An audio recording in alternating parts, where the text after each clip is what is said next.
Que a graça e a paz lhe sejam dadas da parte de Deus, aquele que é, que era e que há de vir. Da parte dos 7 Espíritos que estão diante do trono e da parte de Jesus Cristo, a testemunha fiel. Ele é o primeiro filho que foi ressuscitado e que governa os reis do mundo inteiro. Ele nos ama e pela sua morte na cruz nos livrou dos nossos pecados e fez de nós um reino de sacerdotes e sacerdotisas, a fim de servirmos ao seu Deus e Pai. A Jesus Cristo sejam dados a glória e o poder para todo sempre. Amém.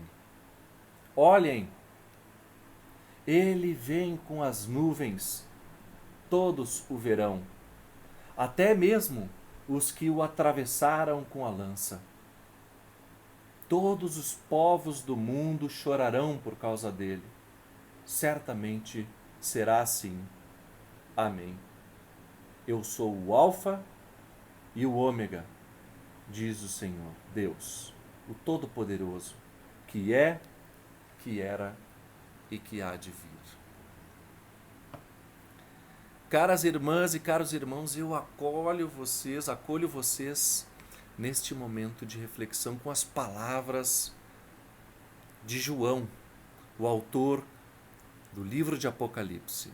No início da sua carta, no início da sua peça literária, que é este livro de Apocalipse, quando ele saúda as igrejas que vão receber a sua carta, o seu Apocalipse. Hoje, no domingo de Cristo Rei, nós temos por leitura bíblica hoje nós lemos as 3 leituras bíblicas previstas para este dia, no calendário litúrgico da igreja. 2 leituras do gênero apocalíptico. A primeira delas, a leitura feita pela Helga, do profeta Daniel. O profeta Daniel, que viveu aproximadamente uns 300 anos antes de Cristo, durante o período do Império Seleucida, o Império Grego, o Império Helênico, um tempo de profunda perseguição cultural e religiosa do povo judeu. Não à toa a cultura helênica, a cultura grega se impôs naquela região, em diversas partes do mundo, como uma cultura imperial. Não à toa o Novo Testamento veio a ser escrito em grego pelos judeus e cristãos convertidos.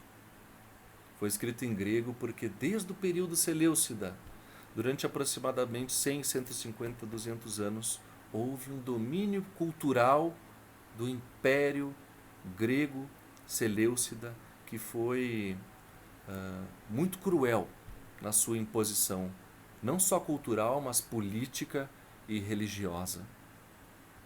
Um tempo de sofrimento para o povo judeu. E semana passada nós lemos também o profeta Daniel como uma das leituras previstas. Hoje lemos de novo, porque neste período final do ano litúrgico se ressalta este caráter apocalíptico da revelação em Jesus Cristo.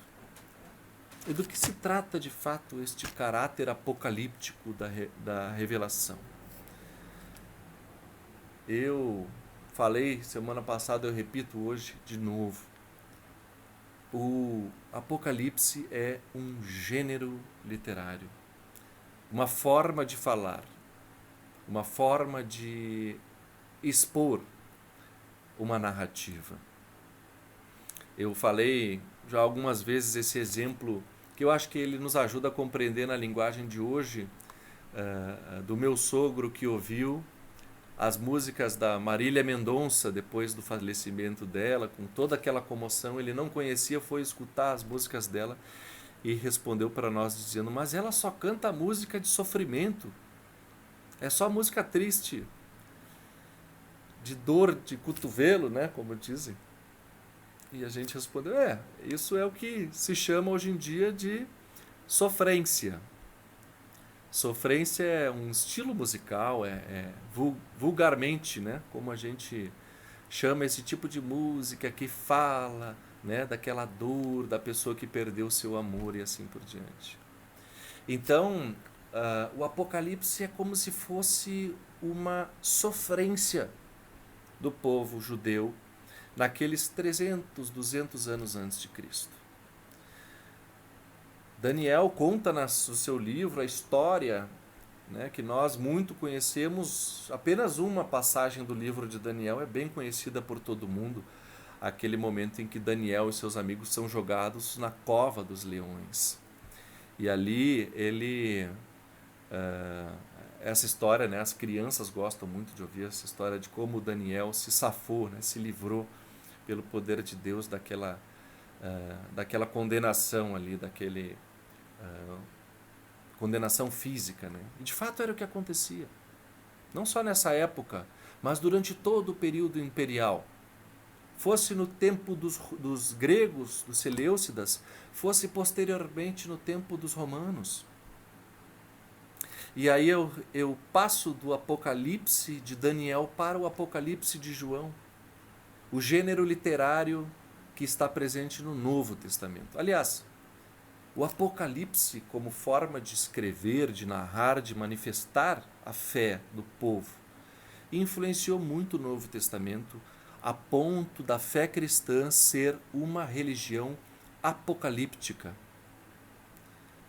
A gente não se dá conta disso, mas cada vez que nós recitamos o credo apostólico, a gente diz lá no final que que Jesus Cristo voltará para julgar os vivos e os mortos. Não é isso que a gente diz no credo apostólico? É um fundamento da nossa fé, de que independente do que aconteça nesse mundo, nós cremos que Jesus Cristo é o Rei que foi ressuscitado, que está à direita do Deus Pai e que voltará no fim dos tempos. E que no seu retorno também vai ressuscitar a nós, que seremos julgados pela sua misericórdia, como diz o livro de Daniel, para a vida ou para a condenação eterna. Nós, luteranos, não gostamos muito de enfatizar essa ênfase da condenação, mas de fato cremos que Deus é piedoso e misericordioso, e em Jesus ele manifesta essa misericórdia através do perdão.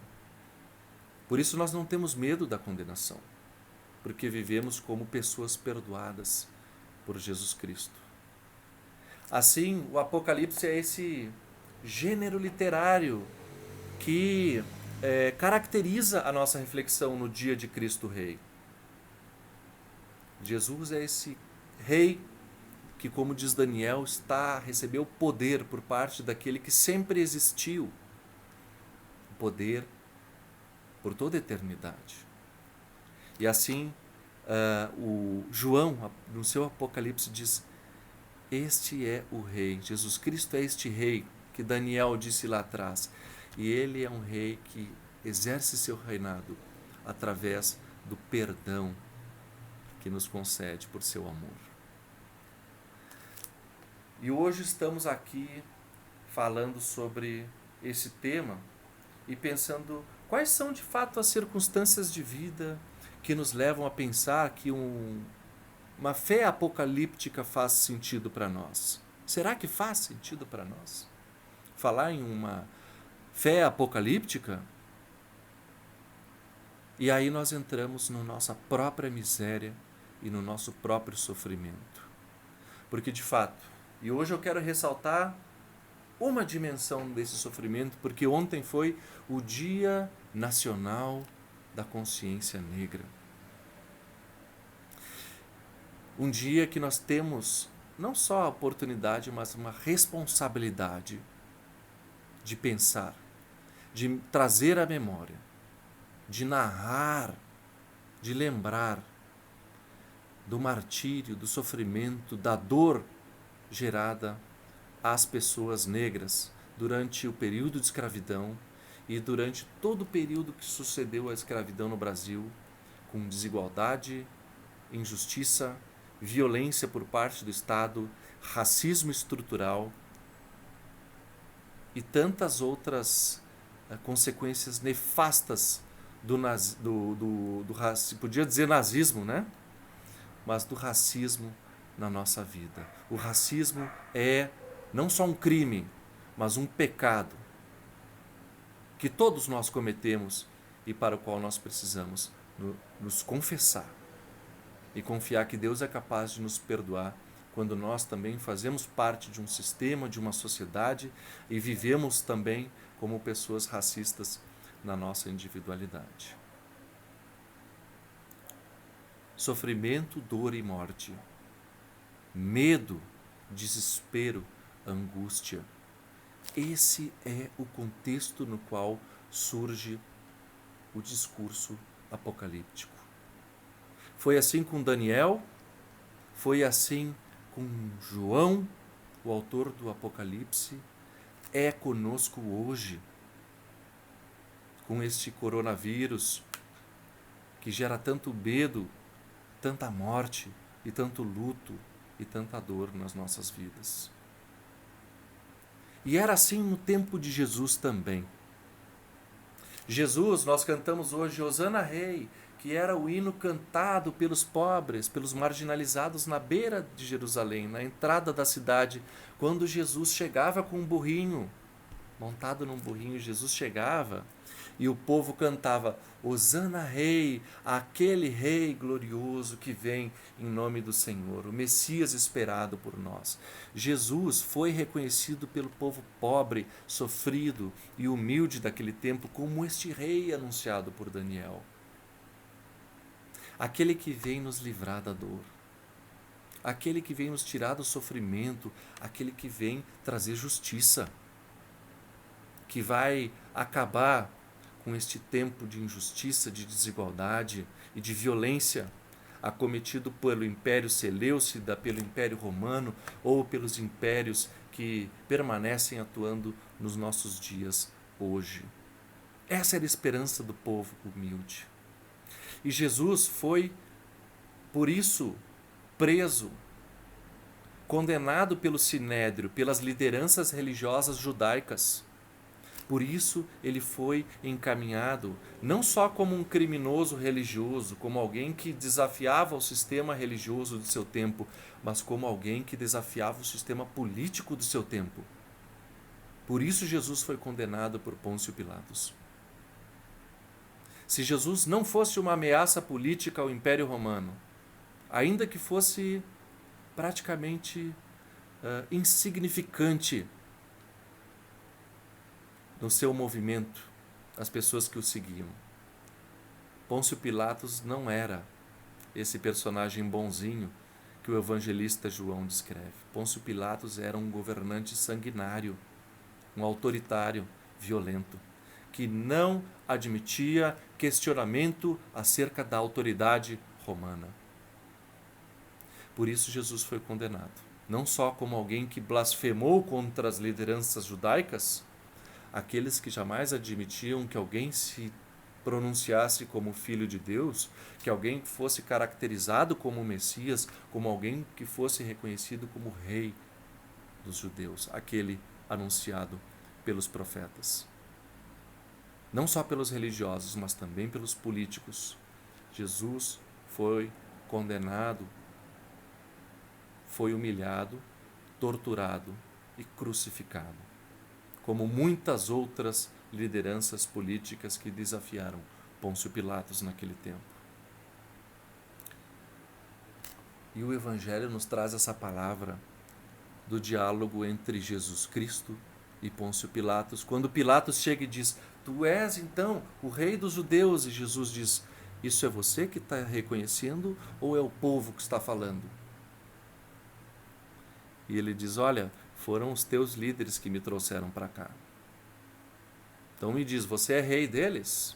Você está se autoproclamando rei dos judeus?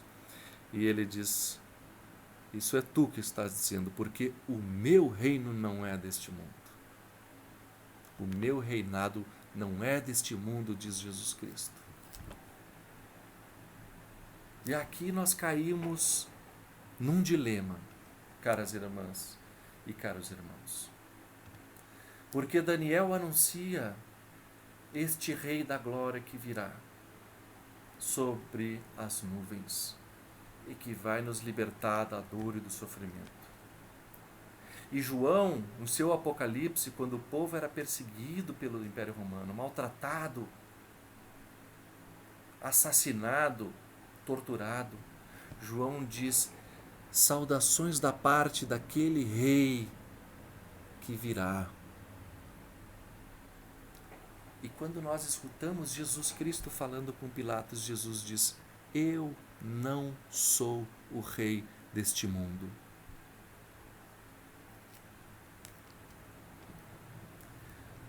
Frustrante. Frustrante para os seguidores de Jesus no seu tempo, que queriam que Jesus pegasse nas armas, que queria que Jesus derrubasse o sumo sacerdote, que queria que Jesus tomasse o poder dos romanos e que sentasse no trono e que finalmente trouxesse justiça e paz. Este não é o meu reinado, diz Jesus. Frustrante para os judeus que criam que da parte de Deus viria aquele rei glorioso. O Messias não seria um pobre, humilde, que viria montado num burrinho, mas seria o rei da glória, que traria sua glória, que sentaria num trono acima de todos os tronos deste mundo. E Jesus responde: este não é o meu reinado. Se este fosse o meu reinado, diz Jesus, os meus seguidores teriam pego em armas na mão e não teriam permitido que eu fosse preso. Mas não é isso que Jesus demanda. Não é isso que Jesus espera da gente. E não é este rei poderoso que subjuga e que promove arbitrariamente justiça e paz que Jesus será para nós. E aqui é importante nós entendermos que muitas igrejas e muitas pessoas anunciam que Jesus é isso, que ele está sentado num trono neste mundo. E que quando a gente vai na igreja, a gente está na frente do trono. Jesus não está no trono nesse mundo. Ou que acham que, através da nossa atividade política, nós representamos os interesses de Jesus nesse mundo. Tem muita gente que acha isso, que defende a fé cristã. Tem até partido que se diz cristão, né? Partido Social Cristão, tem um monte aí. Não existe partido cristão porque Jesus não seria parte desse partido. Ele diz: meu reino não é deste mundo. E nós resistimos a esta fala de Jesus. Nós queremos colocar ele no trono hoje em dia e dizer que quem vier à igreja ou crer em Jesus terá bênçãos, terá poder, terá glória, terá tudo que espera do seu grande rei. Jesus não é cabo eleitoral de nenhum partido político e de nenhum político que quer sentar-se no trono e dizer: eu represento a fé cristã. Jesus olharia e diria: meu reino não é deste mundo, eu vim para falar a verdade. E a verdade, irmãs e irmãos, para finalizar essa mensagem de hoje, a verdade de Jesus Cristo é muito simples. A verdade é o seu reinado.